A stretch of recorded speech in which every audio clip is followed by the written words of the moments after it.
दोस्तों जय मसीह की। उम्मीद करते हैं आप लोग अच्छे होंगे, भले चंगे, स्वस्थ होंगे। दोस्तों आइए आज की इस वीडियो में हम एक नई विषय के ऊपर में बात करेंगे। जी हाँ दोस्तों, आपने सही सुना। दोस्तों आज हम लोग बात करेंगे कि मसीह लोग मूर्ति पूजा क्यों नहीं करते हैं। जी हाँ दोस्तों, आज इसी विषय के ऊपर हम लोग बातें करेंगे और हम लोग जानेंगे। दोस्तों यदि आज आप यीशु मसीह को ग्रहण किए हैं और आप मसीह जीवन जी रहे हैं, या फिर आज आप नए नए प्रभु को ग्रहण किए हैं, तो ये सवाल कई बार आपको लोग पूछेंगे, ये आपके अंदर में भी हो सकता है ये सवाल होगा। तो दोस्तों आज इस वीडियो में हम इस बात को जानने की कोशिश करेंगे। दोस्तों इससे पहले कि हम इस बात के ऊपर बात करें कि मसीह लोग क्यों मूर्ति पूजा नहीं करते हैं, आइए हम जान लेते हैं कि मूर्ति क्या चीज है। जी हाँ मेरे प्रियो, मेरे सोच के अनुसार मूर्ति जो है वो इंसान के द्वारा बनाया गया कारीगरी है या चित्र है, जो कि इंसान अपनी कला को प्रस्तुत करते हुए मिट्टी, पत्थर, काठ, सोना, चांदी इत्यादि इन सब चीजों का इस्तेमाल करके अपनी सोच, अपने विचार, अपने ज्ञान के अनुसार किसी की मूर्त को ढालकर बनाना, इसको हम मूर्ति कहते हैं। जी हाँ दोस्तों, ये मेरी सोच है। आपका सोच क्या है, मूर्ति क्या चीज है आपकी दृष्टि में, ये आप कमेंट करके हमें बताइए ताकि मैं भी जान पाऊँ। दोस्तों आपने सही सुना, ये इंसान का ही कारीगरी है। इसीलिए आपने देखा होगा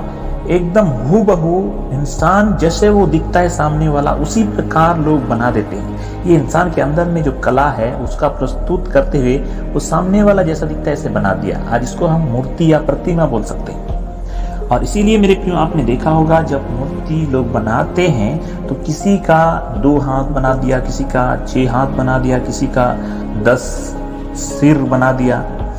ये इंसान अपनी सोच के अनुसार बना देता है, जिसको हम मूर्ति कहते हैं। दोस्तों आइए हम बाइबल से देखेंगे और हम लोग जानेंगे कि मूर्ति कैसे होते हैं, क्या क्या उसके अंदर में खूबियां होती है, इन सारी बातों को हम लोग जानेंगे।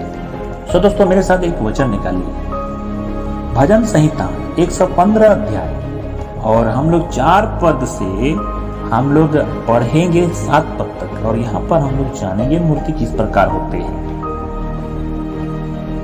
जी हाँ मेरे प्रियो, मेरे हिसाब से भजन संहिता 115 अध्याय जो कि दाऊद का भजन है, यहाँ पर इस प्रकार कहता है, उन लोगों की मूर्तें सोने चांदी ही की तो है, वे मनुष्य के हाथों की बनाई हुई है। जी हाँ दोस्तों, जैसे कि हमने बात किया, मैंने अपने सोच, अपने जानकारी को मैं आपके बीच में रखा कि मूर्तियां जो होती है मनुष्य के द्वारा बनाई गई होती है। जी हाँ, यहाँ परमेश्वर का वचन भी कहता है, उन लोगों की मूर्तें सोने चांदी ही की तो है, वे मनुष्य के हाथों की बनाई हुई है, मनुष्य द्वारा बनाया गया होता है।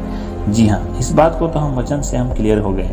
और आगे कहता है, उनके मुंह तो रहता है परंतु वे बोल नहीं सकती, उनके आंख तो रहती है परंतु वे देख नहीं सकती, उनके कान तो रहते हैं परंतु वे सुन नहीं सकती, उनके नाक तो रहती है परंतु वे सूंघ नहीं सकती, उनके हाथ तो रहते हैं परंतु वे स्पर्श नहीं कर सकती, उनके पांव तो रहते हैं परंतु वे चल नहीं सकती, और अपने कंठ से कुछ भी शब्द नहीं निकाल सकती। जी हाँ मेरे प्रियो, इस प्रकार भजन संहिता 115 अध्याय में हम पाते हैं जो कि दाऊद ने लिखा है।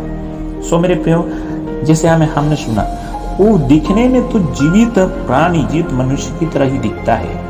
उसके आंख हैं, उसके नाक हैं, उसके हाथ हैं, उसके पाँव हैं, लेकिन वो अपने हाथ, पाँव, आंखों का इस्तेमाल नहीं कर सकते। क्यों? क्योंकि वो मूर्त है। जी हाँ मेरे प्रिय, आपने सही सुना। तो मैं आशा करता हूँ आपको पता चल गया होगा कि मूर्ति क्या चीज है और इसके बारे में आप जान गए होंगे। जी हाँ दोस्तों, आइए हम आगे बढ़ें और हम लोग जानेंगे कि क्यों मसीह लोग मूर्ति पूजा नहीं करते हैं। जी हाँ, मेरे प्रियो, सबसे पहले आइए हम एक वचन को देखेंगे और हम लोग पाएंगे यशायाह की पुस्तक से, और यशायाह की पुस्तक 40 अध्याय और उसका 18 और 19वां पद को हम लोग देखेंगे। दोस्तों यहाँ पर इस प्रकार लिखा है, तुम परमेश्वर को किसके समान बताओगे, और उसकी उपमा किससे दोगे? जी हाँ मेरे प्रिय, यहाँ पर यशाया इस बात को कहता है कि तुम परमेश्वर को किसके समान बताओगे और उसकी उपमा किस दोगे? मूरत कारीगर ढालता है, सोनार उसकी सोने से मढ़ता और उसके लिए चांदी की संकलें ढालकर बनाता है। जी हाँ मेरे प्रिय, आपने सही सुना। कहता है कि परमेश्वर की उपमा आप किससे देंगे? परमेश्वर को किसके समान बताओगे कि किसके समान है?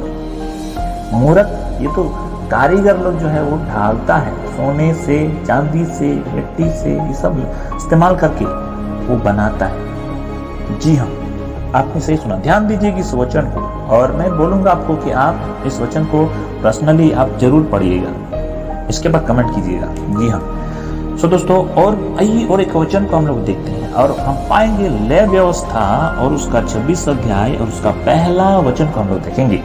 दोस्तों, यहाँ पर इस प्रकार लिखा है, तुम अपने लिए मूर्तें ना बनाना और ना कोई खुदी हुई मूर्ति या लाट अपने लिए खड़ी करना और ना अपने देश में दंडवत करने के लिए नक्काशीदार पत्थर स्थापित करना, क्योंकि मैं तुम्हारा परमेश्वर यहोवा हूँ। जी हाँ मेरे प्रियो, यहाँ पर परमेश्वर जो है वो इस बात को प्रकट किया कि हमें मूर्ति पूजा क्यों नहीं करना चाहिए।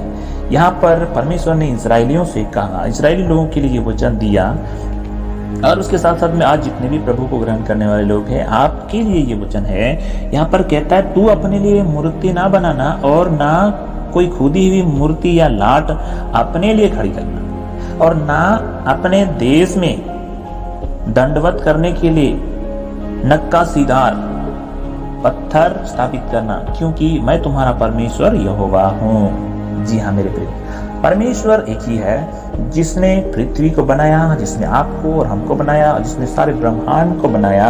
और पवित्र बाइबल में यहोवा परमेश्वर के नाम से जिसको हम जान पाते हैं। तो मेरे प्रियो, इसीलिए परमेश्वर ने कहा कि जब और कोई ईश्वर है ही नहीं, तो फिर दूसरों का मूर्ति बनाकर आप क्यों आप दंडवत करेंगे? जी हाँ, आज हम देखते हैं बहुत सारे लोग मूर्तें बनाते हैं, अपने अपने घर में रखे हैं, उनकी दंडवत करते हैं, उसकी सेवा करते हैं। आज आपने देखा होगा कि पूरे गांव, पूरे समाज मिलकर के किसी एक मूर्तियों का एक विशेष दिन को उनकी पूजा करते हैं।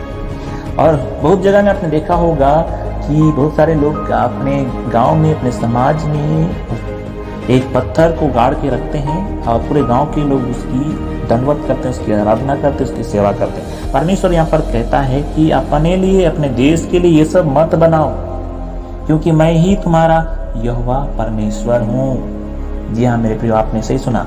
आइए और एक वचन को हम लोग देख लेते हैं और हम लोग पाएंगे निर्गमन की पुस्तक 20 अध्याय और उसका 4 पद से हम लोग पढ़ेंगे और 5 पद को भी हम लोग पढ़ेंगे।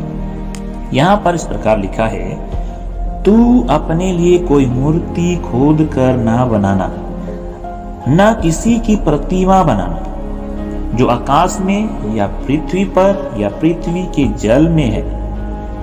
5 पद में कहता है, तू उनको दंडवत न करना और ना उसकी उपासना करना, क्योंकि मैं तेरा परमेश्वर यहोवा जलन रखने वाला परमेश्वर, और जो मुझसे बैर रखते हैं उनके बेटों, पोतों और परपोतों को भी पितरों का दंड दिया करता हूँ। जी हाँ मेरे प्रियो, यहाँ पर हम इस बात को देखिए।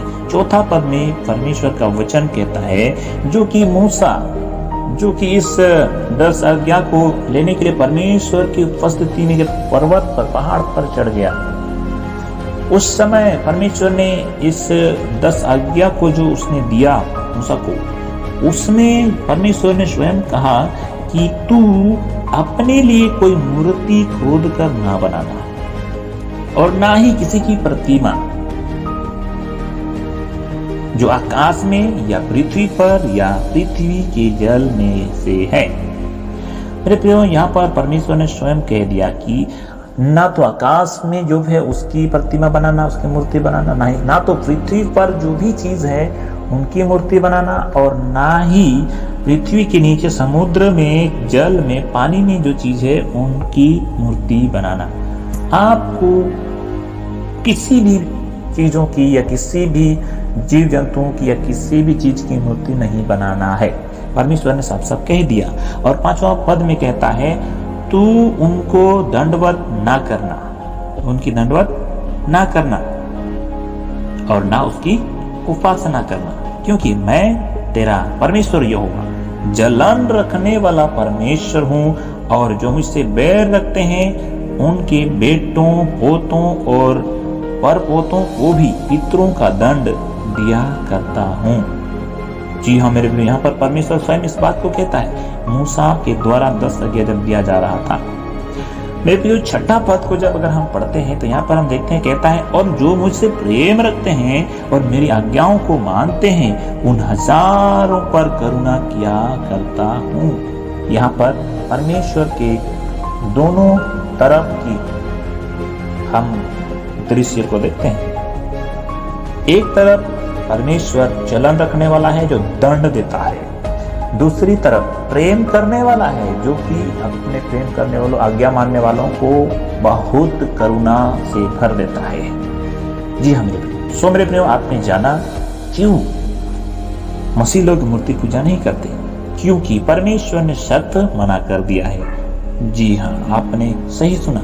और जो भी हम किसी भी मूर्तियों को बनाते हैं या देखते हैं या उसकी पूजा करता है लोग, वो परमेश्वर की बनाई हुई चीजों के द्वारा ही बनाया जाता है। तो हम परमेश्वर की बनाए हुए चीजों को क्यों दंडवत करें, बल्कि बनाने वाला को क्यों ना दंडवत करें? जी हाँ, आपने सही सुना। दोस्तों, मैं आपको बताना चाहता हूँ, आपने सुना, आपने जाना, आपको बहुत बहुत धन्यवाद। और यदि आप ऐसे भाई या बहन हैं जो इस वीडियो को आपने देखा और इस वीडियो को देखने के बाद आपको गुस्सा आ रहा है क्योंकि आप मूर्तियों की पूजा करते हैं, तो मैं आपको बताना चाहता हूँ, मैं आपके विरोध में नहीं बोला हूँ।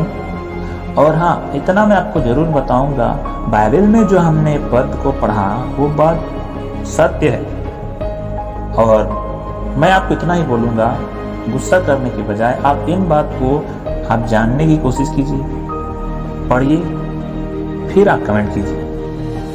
अगर कोई गलती हुआ है तो मुझे क्षमा कीजिए। जी हाँ मेरे प्रिय। दोस्तों, यदि इस प्रकार की वीडियो को आप देखना पसंद करते हैं या चाहते हैं तो हमारे चैनल को सब्सक्राइब कीजिए, बेल आइकन को दबाइए और वीडियो को लाइक कीजिए और कमेंट कीजिए दोस्तों, यदि आपके पास कोई सुझाव है। और हाँ, अपने दोस्तों के साथ इस वीडियो को जरूर शेयर कीजिए। धन्यवाद।